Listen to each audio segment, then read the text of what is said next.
Welcome back to the channel and welcome to this episode of Mark's Garage.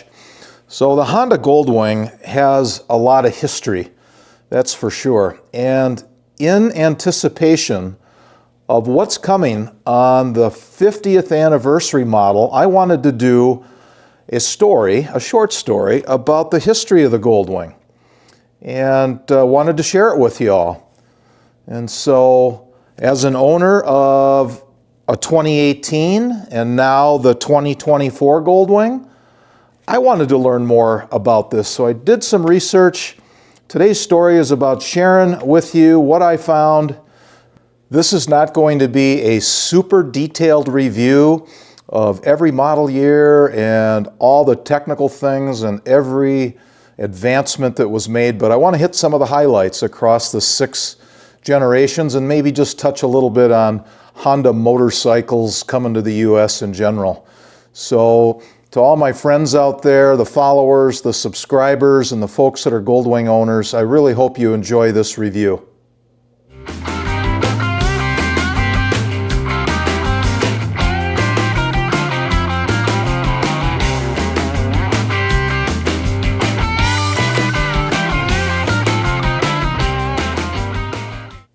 So the first corporate office here in the United States was in Los Angeles.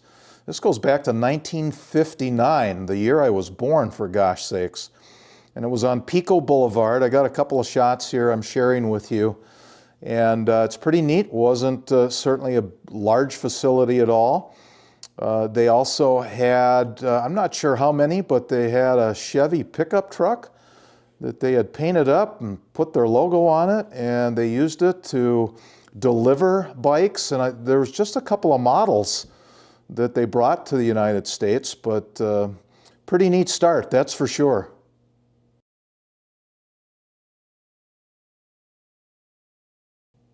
The very first model year for the Honda Goldwing was a 1974 model. It was called the GL 1000.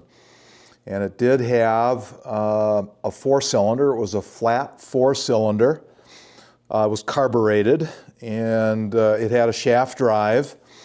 And it was first introduced to dealers at the Las Vegas dealer meeting. That was September of '74. So that's kind of neat.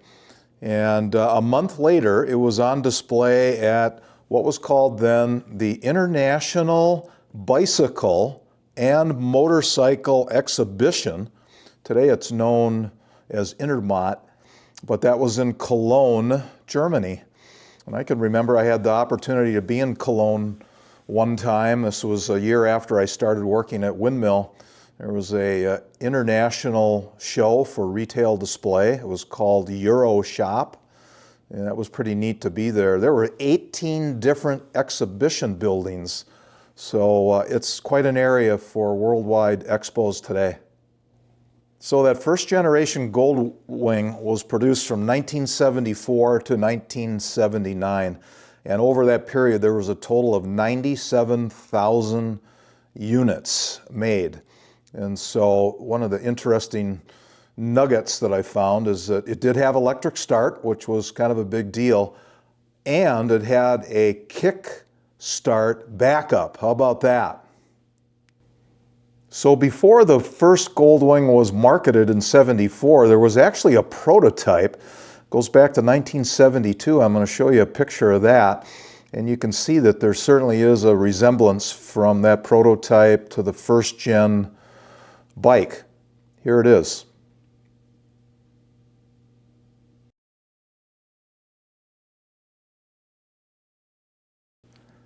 All right, Generation 2 comes out. This ran from 79 to 83, and the big change there would be the engine. It was still a flat 4 design, but the displacement went up from the 1000 to the 1100 cc's. Production of that second generation Honda, the GL 1100, was done in Japan until 1980. And then that got switched to Ohio, Marysville, Ohio. The engines were still produced in Japan, but this allowed for the marketing by Honda of the model to state that it was made in America. And there were three models. There was basically the naked model, the Interstate, which had the full fairing, saddlebags, and a trunk. And then you had kind of the top of the line, which was known as the Aspencade, that had a little bit larger seat, two-tone paint, and they put ventilated brakes on that.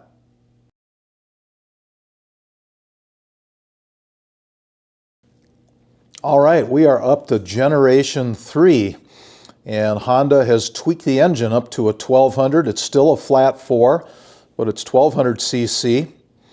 And then more technology, like a hydraulic clutch.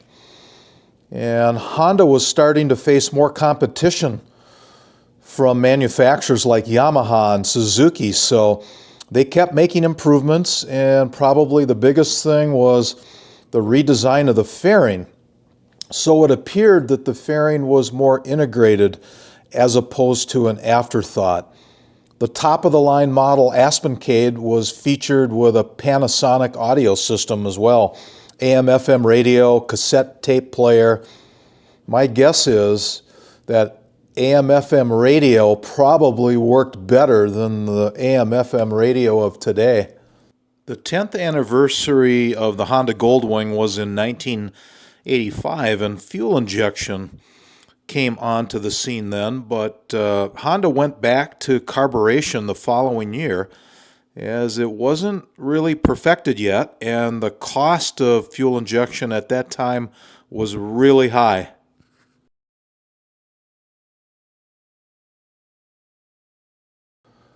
All right, we're up to the 4th generation. And that was from 1987 to 2000. That was quite a run of a lot of years. And the big thing about that is the motor size went to a 1500 cc, and it went to a flat 6. So all the previous years were a flat 4. Now it went to a flat 6. And so some of the styling changed quite a bit too. And Honda went for really more enclosing the bike, making it more integrated with the plastics. And then in addition to that, there was a bigger windshield. The bike just got bigger. There was a longer wheelbase, and of course with that new motor, more horsepower. And 1995 then would have been the 20th anniversary for the Goldwing. And in 95, all models got commemorative emblems. And then the following year, in 1996, that was a big milestone for Honda, because rolling off the assembly line was the 1 millionth motorcycle in the US. And that was a Honda Goldwing Aspencade.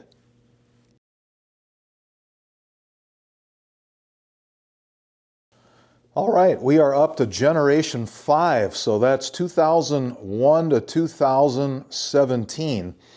Once again, Honda's increasing the size of the engine.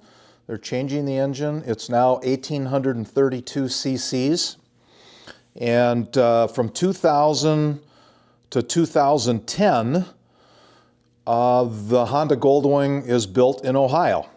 And then there is no 2011 model because manufacturing is being transferred over to Japan. So I didn't know that. No 2011 model. And then from 2012 on, there was a little restyling of the bodywork, some revised fairing, better instrument display, a revised audio system. There was MP3 connectivity, which was a big deal. And for that 5th generation, Chris at Cruiseman's Garage started his maintenance video series. How about that?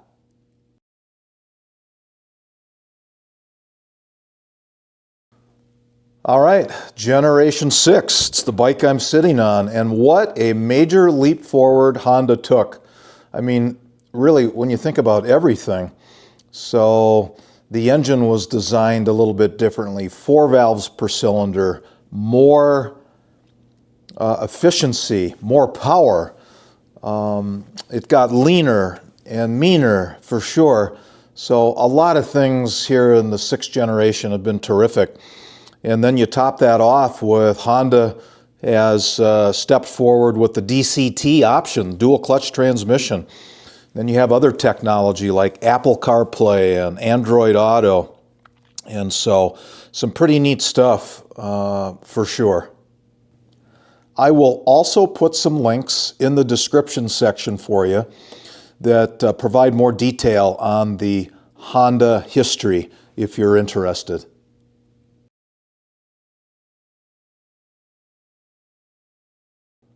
So that leads us to wonder what the heck is next for the Honda Goldwing and their 50th anniversary model. Well, we really don't know. But based on the past and looking through some of the history, Honda certainly likes to do some unique things with paint and badging and some of the special emblems and the commemorativeness of that. But, my guess would be there's going to be some improved technology related to the connectivity, Apple CarPlay and Bluetooth, probably some radar. That technology is out there. You can see that coming, but we don't know for sure. But hopefully we're going to be surprised maybe with a couple of things. Wouldn't that be cool?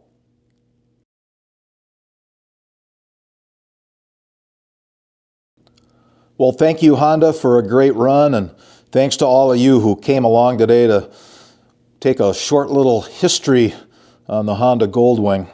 I really like this 24 model, and I hope to log tens of thousands of more miles on this, so some pretty good stuff for sure.